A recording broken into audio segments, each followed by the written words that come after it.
कहीं ना कहीं उसमें कमी है। अगर हिंदू कोड बिल बाबा साहब पूरे भारत के महिलाओं को अपने माँ बहन समझे और इसलिए बहन बेटी समझ करके, माँ समझ करके अपने माँ बहनों को, बेटियों को, सभी को अधिकार देने का काम किया, लेकिन बाबा साहब को नहीं जानते। इस पर क्या कहेंगे? बाबा साहब शिक्षा के अभाव में महिलाओं का शिक्षा नहीं मिल पाया, जिसके कारण बाबा साहब के बातों पर हम लोग ग्रहण करते हैं। और जब तक मातृशक्ति का शिक्षा नहीं मिलती है तब तक वो शिक्षा के अभाव में ये सब काम करते रहेगी।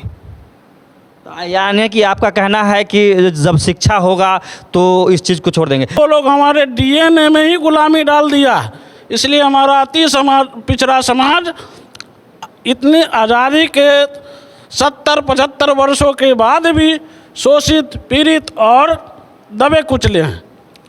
ये बाका में कुछ बहुजनों में हिंदुत्व की भावना भर दी गई है। उसमें सबसे बड़ा दुर्भाग्यपूर्ण बात तो पिछले दिनों बिहार में हुआ कि हमारे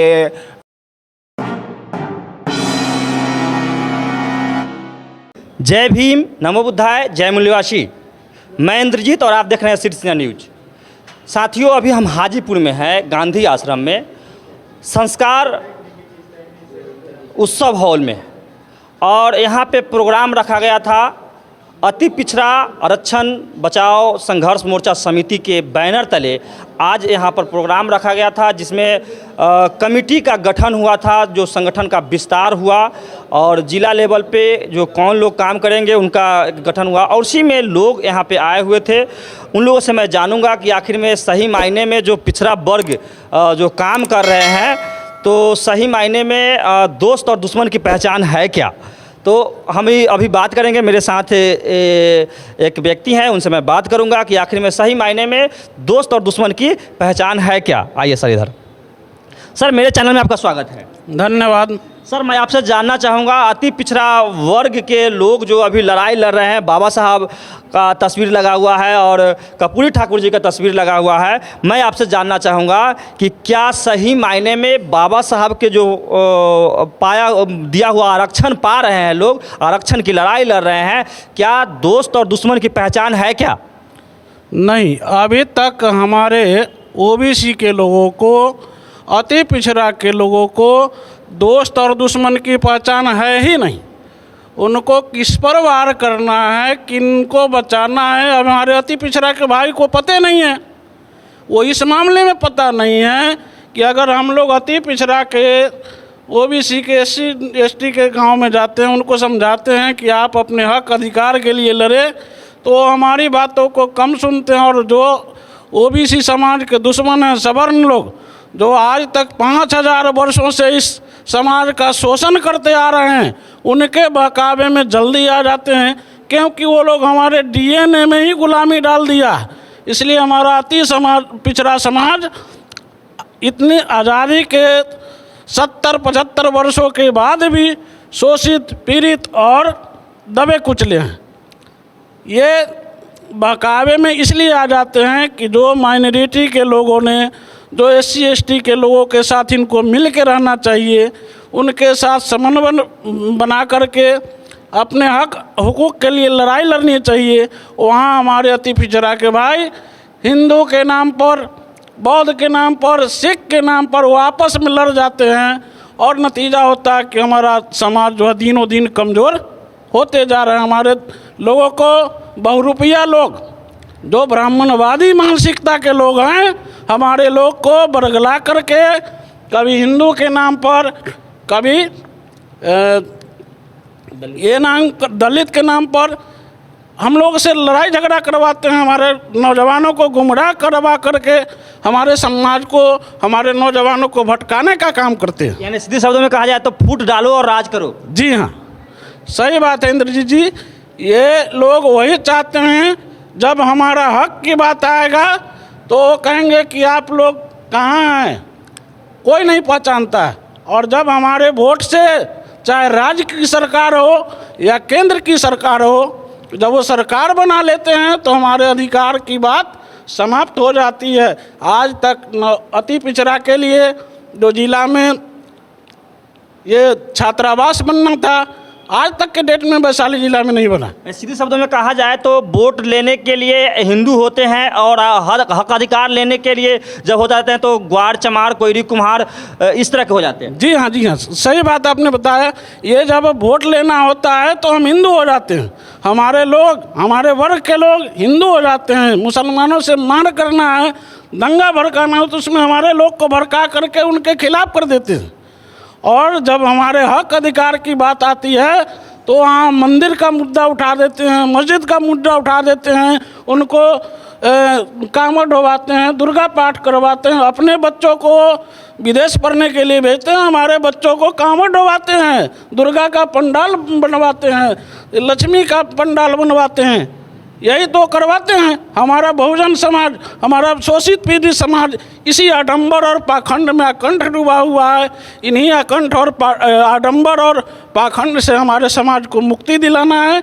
और बाबा साहब ने जो नारा दिया था, शिक्षित बनो, संगठित हो और संघर्ष करो, इन्हीं 3 मंत्रों के साथ हमारा अति पिछड़ा समाज अपने लड़ाई लड़कर हक और अधिकार प्राप्त कर सकता है।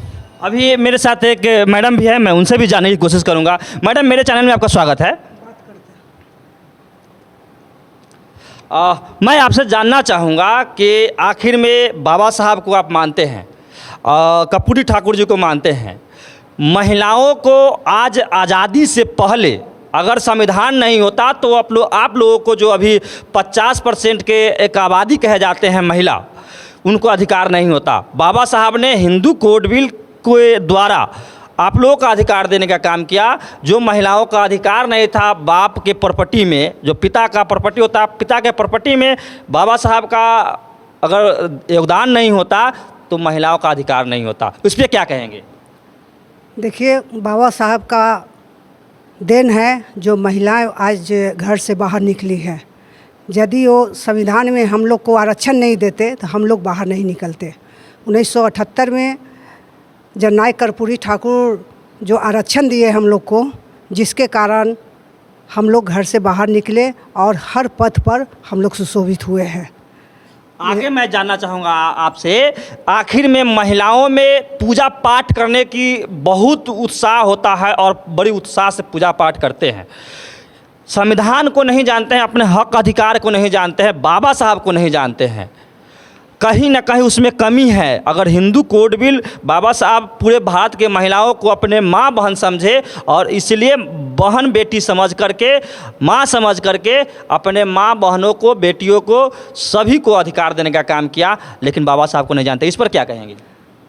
बाबा साहब शिक्षा के अभाव में महिलाओं का शिक्षा नहीं मिल पाया, जिसके कारण बाबा साहब के बातों पर हम लोग ग्रहण करते हैं।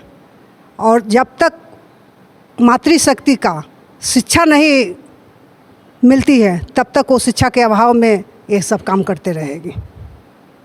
यानी कि आपका कहना है कि जब शिक्षा होगा तो इस चीज़ को छोड़ देंगे। लेकिन हम आपसे जानना चाहेंगे कि बहुत सारे डॉक्टर, इंजीनियर, महिलाओं में जो डॉक्टर, इंजीनियर, IPS, PCS जो भी हैं, वकील जो भी हैं, वो भी पूजा करते हैं। इस पर क्या कहेंगे? देखिए, अति पिछड़ा में जागृति आई है, लोग पढ़ लिख रहे हैं, अपने मिशन में लगे हुए हैं, डॉक्टर इंजीनियर अपने काम में लगे हुए हैं और वो काम को देखते हैं, अपने बच्चे लोग को पढ़ाने में लगे हुए हैं। और शिक्षा जब आगे आएगी तो अपने विचार से, बाबा साहब के विचार से वो अपना काम करते हैं। तो मैडम का कहना है कि जब आगे मिशन बढ़ेगा तो उस पर विचार करेंगे। और लोग भी हैं, उनसे भी मैं जानने की कोशिश करूँगा।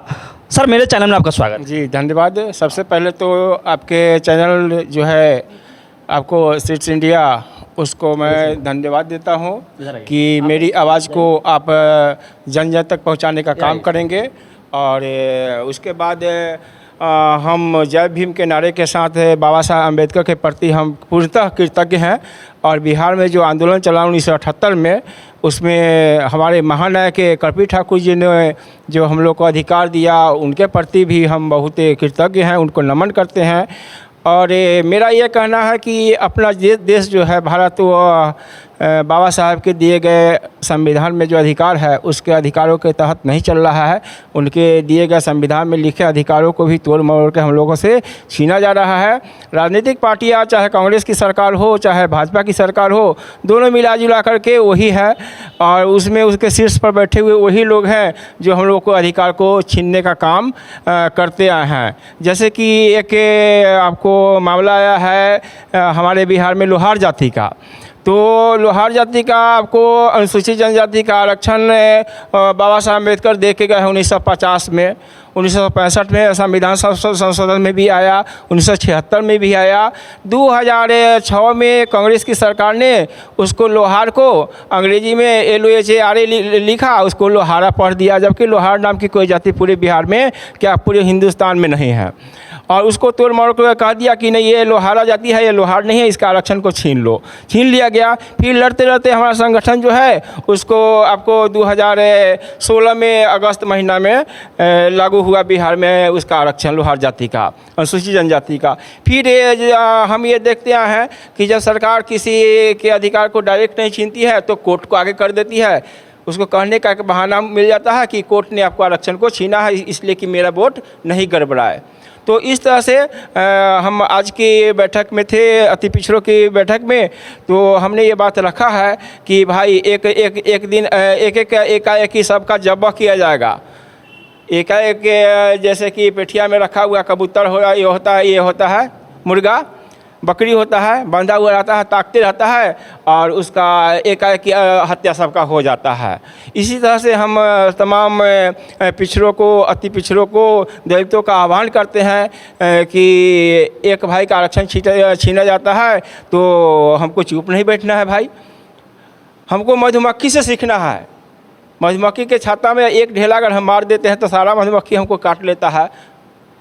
उसके समान हमको होना पड़ेगा, तभी मेरा कोई अधिकार नहीं छीन सकता है। नहीं तो एक दिन लोहार का हत्या हो गया, दूसरे दिन आपको कुर्मी का हो जाएगा, कोयरी का हो जाएगा, यादव भाई का भी हो जाएगा। इसमें किसी भी जाति को ये खुश होने का ज़रूरत नहीं है कि अरे भाई जाने दो उसका अधिकार छीना गया है।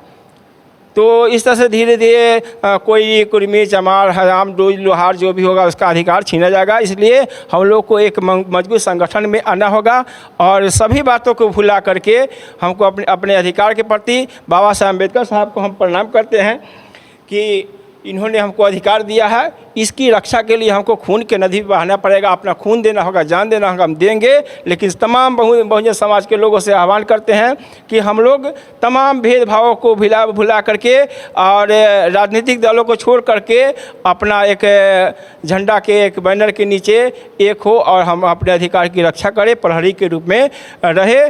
और किसी भी भाई को कोई तकलीफ होता है तो उसको अपना भाई मान करके उसको सहायता करें। शैक्षणिक रूप से, आर्थिक रूप से, राजनीतिक रूप से जहाँ भी हमको मदद करने की जरूरत हो उसको मदद करने का काम हम करेंगे।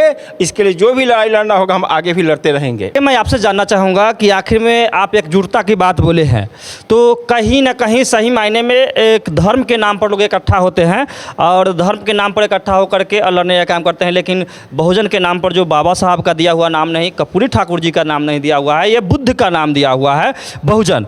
लेकिन बहुजन के नाम पर बहुत लोग घृणा करते हैं। बहुजन एक जाति समुदाय का नाम देते हैं कि शेड्यूल कास्ट में जो चमार जाति से बिलोंग करते हैं उनको कह देते हैं।